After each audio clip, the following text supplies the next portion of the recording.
Be ready. 5 seconds.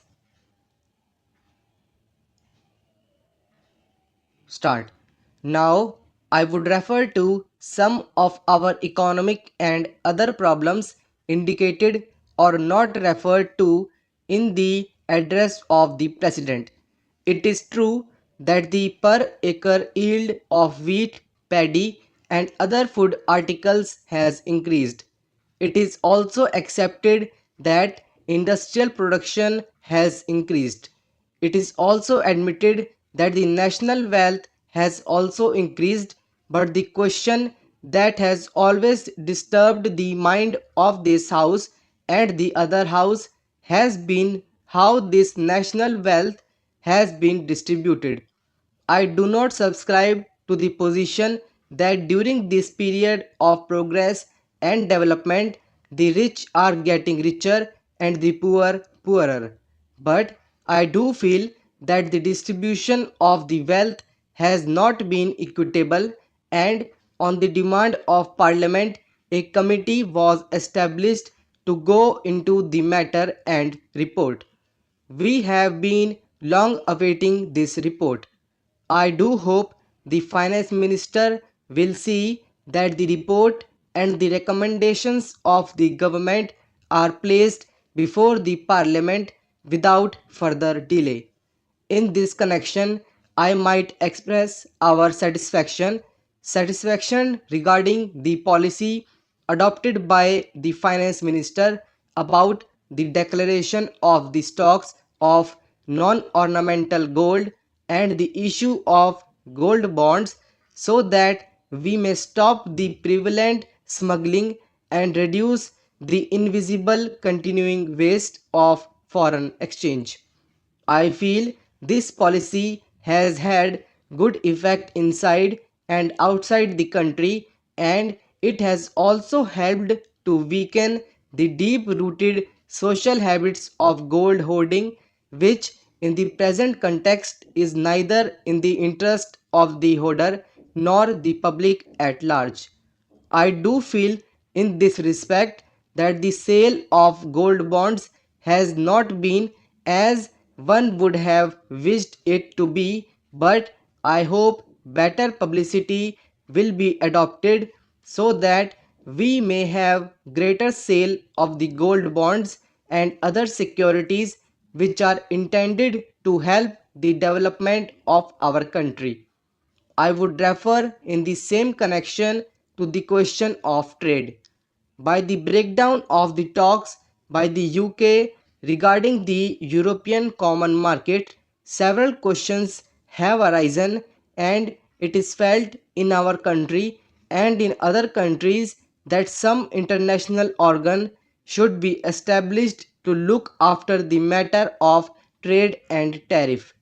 The GATT provides a forum to contracting parties, which is a specialized international body governing world trade. It is a matter of satisfaction that the United Nations is contemplating to have a world conference on trade in March 2004, for which preparations have already been started. I do hope this conference will consider the position of the countries which have recently become independent and which have a long way to go to build up their economic position.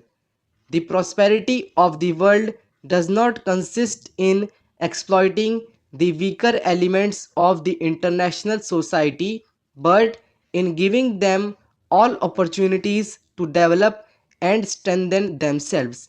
Similar sentiments have been expressed by world statesmen.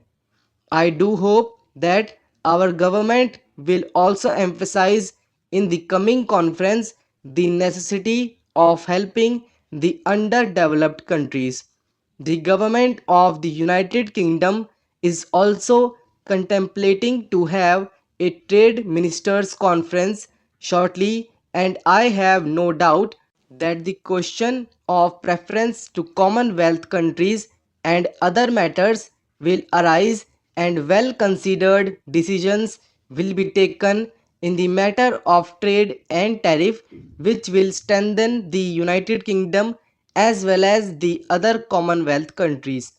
Let me make it clear, sir, that unless we reduce the cost of production of our export commodities and are able to compete in price with other countries, no matter of trade facilities will help our exports, which have to be considerably increased to meet our foreign exchange requirement. As regards education, I would like to emphasize that as we have to educate our masters in order to have a healthy democracy, we should not grudge expenditure in spreading compulsory primary education as early as possible, but I am more concerned, sir, with the question of the quality of education.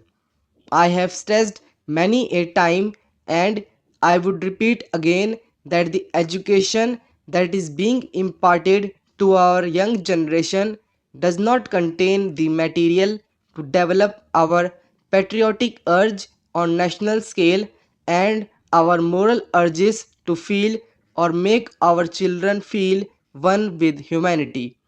The education ministry will have to take into consideration the question of prescribing certain standard textbooks so that the education that the younger generation will receive will be different from that which has been given so far with communal and sectarian bias. I would also appeal to the education ministry to see that the textbooks are made very cheap. The cost of textbooks and other exercise books is becoming very heavy, and it will not be possible for a person to moderate means to supply these necessary articles to the students. Nothing is more detrimental to the interests of the country than the education which creates prejudice.